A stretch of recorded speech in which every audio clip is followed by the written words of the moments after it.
Ces derniers jours, j'ai navigué entre photos et vidéos. Les dernières prestations m'ont amené à travailler avec des professionnels de l'immobilier, deux banques, une association et puis de faire des photos et des vidéos pour un fabricant d'outils assez réputé. Ce qui est super, c'est que sur ces dernières prestations, il y a deux nouveaux clients. C'est un axe qui est très important pour moi pour 2026 de créer de nouvelles connexions. Et puis j'ai la chance de pouvoir continuer à travailler régulièrement avec des entreprises qui continuent à me faire confiance encore en 2026. Je vous emmène avec moi pour découvrir ces dernières prestations, ce qui se passe un peu dans ma tête et comment se déroulent les prises de vue. Direction Levallois-Perret pour réaliser des photos de groupe des équipes projets de chez Colliers. J'ai déjà réalisé des photos de groupe des équipes de Toulouse, Lyon et Paris. Et il a été décidé de rajouter encore deux autres photos de groupe à Paris. Donc nous revoici à Levallois-Perret. Là, c'est quelques exemples des photos qui ont déjà été réalisées pour le book de l'année dernière. Le petit truc aujourd'hui, c'est de trouver, comme on a déjà shooté 5 photos de groupe ici, de trouver d'autres endroits. Donc l'équipe de la communication a décidé de s'installer dans le hall et puis d'en faire une autre dans la matériothèque. On a déjà fait la matériothèque, mais à un autre angle. Donc voilà, je fais les essais déjà avec les équipes de la communication pour que quand le groupe arrive, tout soit prêt. On s'installe dans la matériothèque, on a déjà fait des photos à cet endroit-là, mais on opte pour un autre angle avec le bâtiment que vous voyez là en face en fond.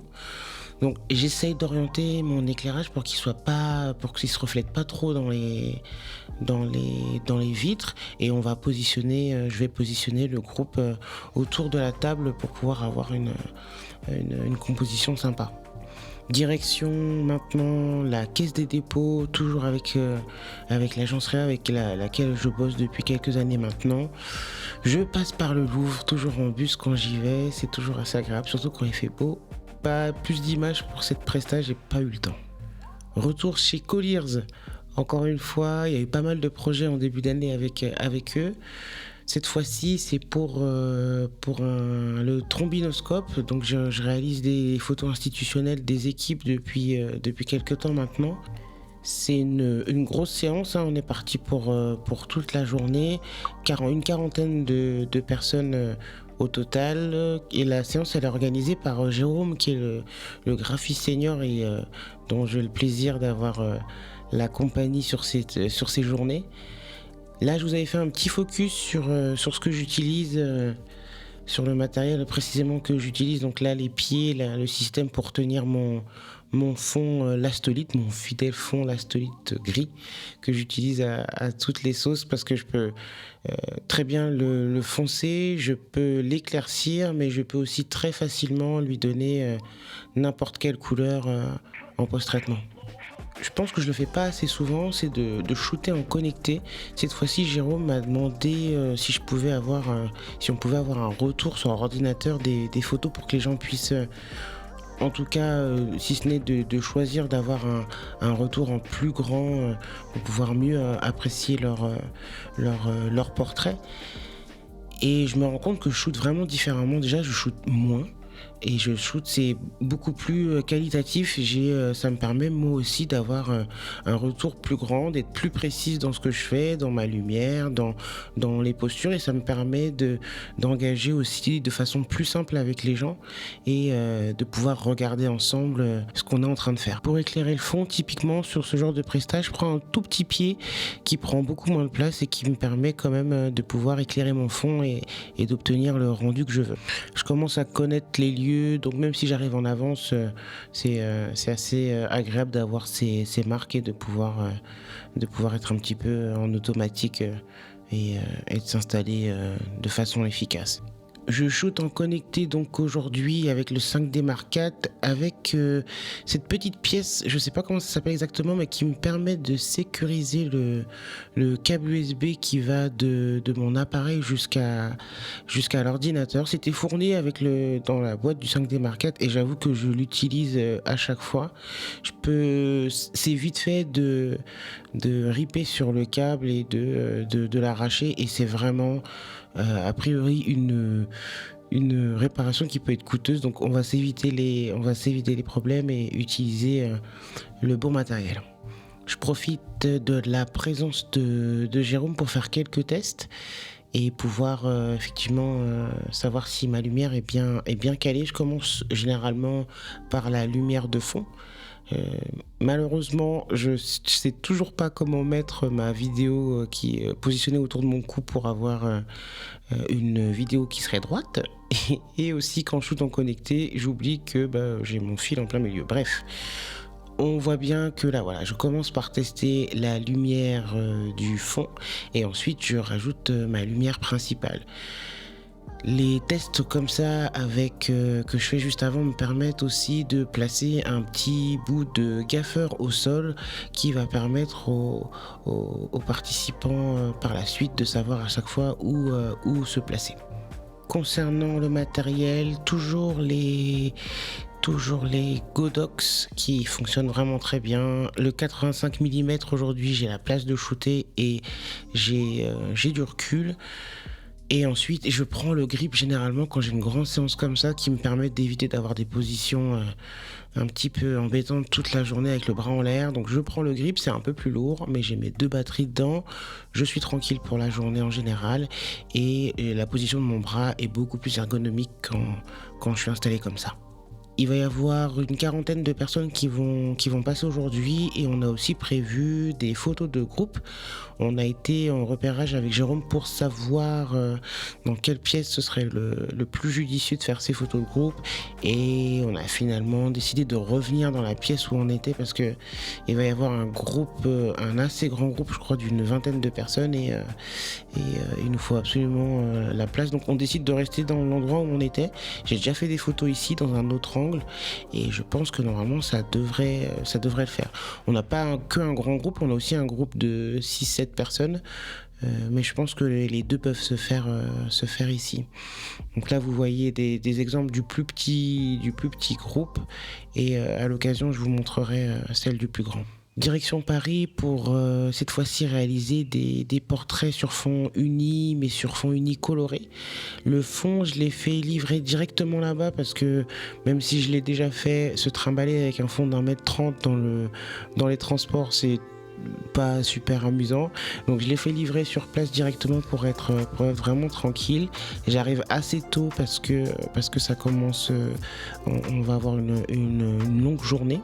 Le but aujourd'hui, c'est de réaliser une série de portraits qui va servir à la communication interne. Donc c'est les 40 ans de la banque.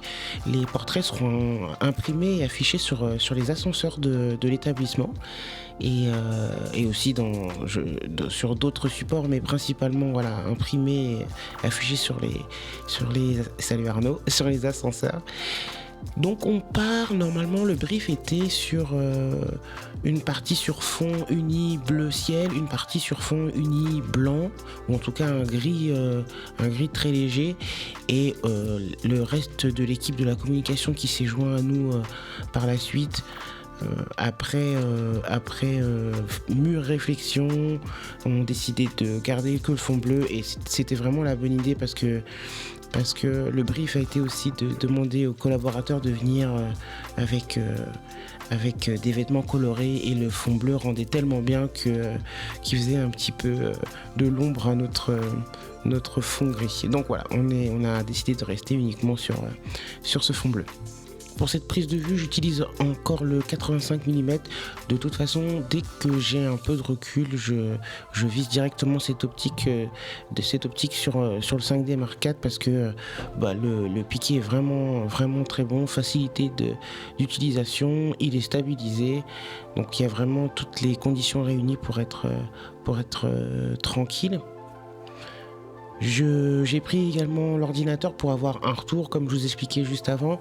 Mais là, cette fois-ci, il nous faut absolument un choix de chaque collaborateur avant de la fin de la journée parce que les photos, une fois retouchées, il faut qu'elles partent déjà à la graphiste et ensuite, il faut qu'elles soient imprimées. Donc, il faut que ces étapes soient relativement rapides, donc le but c'est d'avoir une sélection à la fin de la journée que je peux déjà retoucher et envoyer rapidement à l'équipe de la communication pour qu'ils puissent continuer le projet. Encore une fois, je profite de la présence d'Arnaud qui va rester avec moi aussi pour cette journée pour faire quelques tests. Chaque collaborateur, on leur a demandé de ramener un accessoire qui pourrait soit représenter leur métier, soit un accessoire qui les représenterait eux. En tout cas, quelque chose auquel ils penseraient qu'ils pourraient intégrer dans cette photo. Donc on fait quelques essais de lumière avec Arnaud. Et là, il nous reste une demi-heure avant que tout le monde défile et qu'on fasse cette série de portraits. Ce qui est assez bien dans cette méthode de prise de vue, c'est que là, je peux faire des réglages sous Lightroom sur ma photo, de saturation, de netteté, de vignettes par exemple, qui pourront être appliquées sur les prochaines photos que je vais prendre. Donc d'avoir d'emblée déjà un aperçu de ce que pourrait être la photo finale.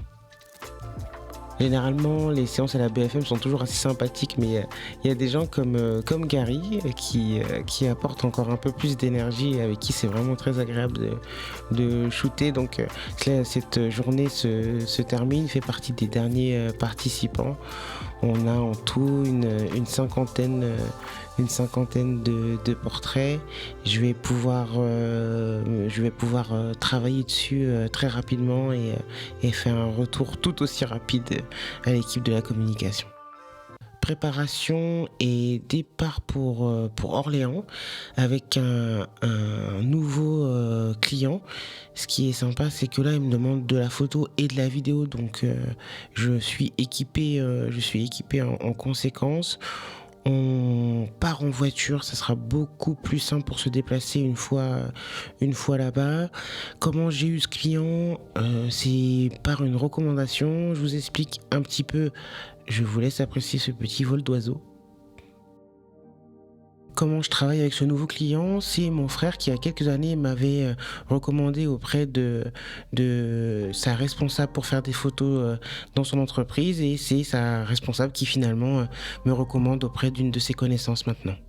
Donc nous voici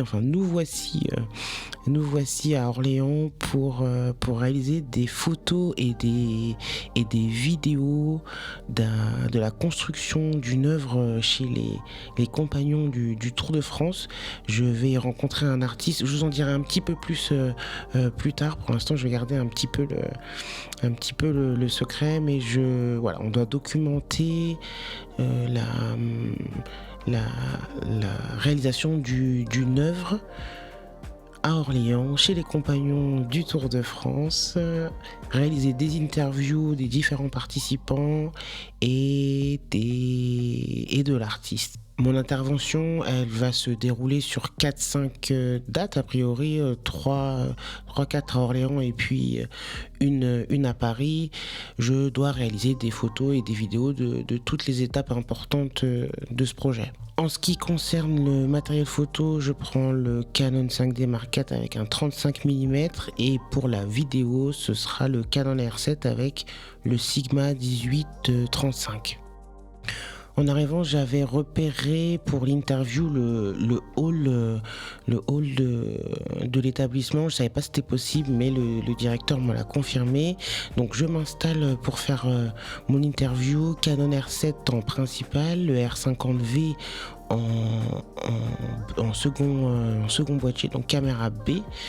J'utilise une box de 90 cm et je contrôle ma lumière avec l'application Nanlite qui est sur mon téléphone pour pouvoir en même temps faire les essais et pouvoir ne pas avoir à faire d'aller-retour entre la box et mon appareil. On a fait les réglages, tout est prêt, le cadrage, la lumière. J'ai plus qu'à attendre l'artiste qui est là avec pour l'instant les étudiants et j'ai plus qu'à attendre qu'il vienne me voir pour pouvoir installer le micro et commencer l'interview. Pour l'audio, toujours les Wireless Pro, le micro-cravate que je glisse là, et j'ai de la chance, il a un col, donc je vais pouvoir le mettre sans trop de problème. Il peut glisser ça dans la poche arrière de son pantalon et on peut commencer l'interview que je me suis imprimée. Je lance directement l'enregistrement, même si on fait pour l'instant les questions à vide pour qu'il puisse s'entraîner, mais pas vraiment besoin d'entraînement. Il est passionné par ce qu'il fait et c'est tout à fait simple. En trois prises, l'interview est bouclée. Ensuite, juste avant de reprendre la route, on fait quelques images dans les ateliers, toujours photos et vidéos pour pouvoir documenter tout le processus. Retour d'Orléans et direction Paris à nouveau. Je module un peu mon matériel. Cette fois-ci, je pars pour des photos sur fond. Le fond est déjà sur place chez le client. Je bosse avec Couloir 3, qui est une agence photo-vidéo parisienne depuis quelques temps maintenant. J'aime beaucoup toute l'équipe. C'est vraiment une belle équipe et très compétente. Et ils font appel à moi pour généralement réaliser des photos corporate sur fond uni ou bien en situation. Demain, ce sera pour l'éclairage cette box de 50 cm avec la grille pour déboucher et en lumière principale mon fidèle parapluie de 100 cm. Je m'assure toujours d'avoir quelques pinces avec moi. Je les avais oubliées la fois dernière, notamment pour bloquer le fond quand il est en l'air. Je recharge les batteries que je vais bientôt devoir changer, je pense. Le temps d'un petit déj et je pars m'installer. La prise de vue sera relativement rapide. Il s'agit de réaliser une dizaine de portraits de collaborateurs, de leur faire une planche contact et de les laisser choisir avant de retoucher les photos. Prestation terminée, je prends le bus tranquillement direction Gare du Nord. Il fait pas très beau, mais j'ai mon maxi parapluie offert par un client, Victor, et je vais juste profiter de prendre un peu le temps parce que je cours beaucoup, alors on va prendre le temps de regarder Paris sous la pluie. J'essaie dès que je peux de caler des séances de sport, idéalement 2 à 3 fois par semaine. Ce matin, avec je décide de fendre la brume et de me rendre à Gigafit pour aller un peu me bouger. Je dois dire que j'aime assez ces moments du matin, ça me permet de faire les activités que j'ai pas forcément le temps de faire dans la semaine ou que je prends pas le temps de faire tout court, que je sois occupé ou pas.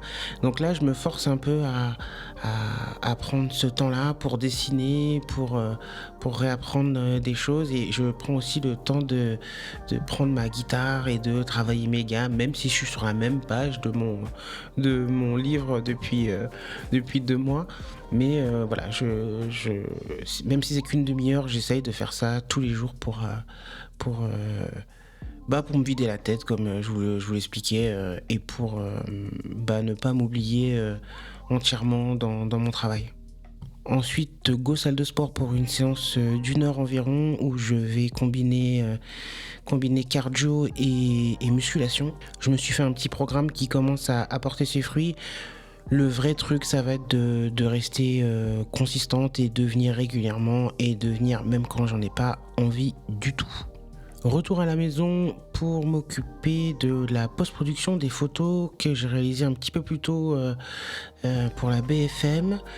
Les photos vont devoir partir rapidement en impression, donc je m'occupe de retoucher les 55 portraits qui ont été choisis au final. Ça m'a pris une petite demi-journée pour faire ça vraiment de façon attentive pour qu'ils aient de jolies photos pour ce projet. Dernière prestation, départ pour Paris, réalisation d'un trombinoscope lors d'un événement. Je vais près du Quai d'Orsay. Le but, c'est de s'installer pas loin de la salle où se déroule la plénière et d'accueillir et de faire le portrait des membres de l'association, parce que c'est pour une association que je travaille aujourd'hui. Cette prestation, elle est possible grâce à Benjamin Loembe, qui est un copain photographe et vidéaste également à Paris et qui m'a gentiment recommandé pour cette prestation. Après avoir repéré les lieux, je décide de m'installer à l'étage au-dessus de là où se déroule l'événement. C'est un petit coin que j'ai débarrassé et sur la gauche, il y a une autre pièce où j'ai pu ranger certaines choses comme ça. Ça me fait un peu de place, je remettrai tout après. Et j'installe mon fond gris. J'avais décidé de prendre soit un deuxième flash pour déboucher ou un réflecteur, mais au final, avec tous les murs blancs, je devrais être assez tranquille pour pouvoir déboucher ma lumière. Je vais faire un test dès que je peux avec quelqu'un pour confirmer mon intuition. Encore une fois, je shoot connecté, j'y prends de plus en plus de plaisir. Là, c'est aussi pour une question pratique, il faut aussi que chaque membre ait choisi sa photo avant que je parte. Et chaque personne recevra ensuite la photo couleur et une version noir et blanc. La matinée est passée, ça se passe très bien. Je profite de la pause de midi pour recharger le portable, mais même si la batterie tient plutôt pas mal. Et en revenant, juste avant que tout le groupe revienne, j'avais pris un deuxième boîtier, donc le 5D Mark III avec le 2405, et je suis parti faire un test rapidement de lumière pour être prête, parce que je pense qu'en revenant de la pause, ça sera a priori le moment de la photo de groupe. Donc j'en profite, j'ai un peu de temps, personne n'est là, je fais mon réglage, comme ça je serai tranquille quand tout le monde arrivera. Voilà pour ce dernier projet du mois de janvier. A priori, le planning se remplit tout doucement pour le mois de février. Je vous dis à la prochaine. Bye.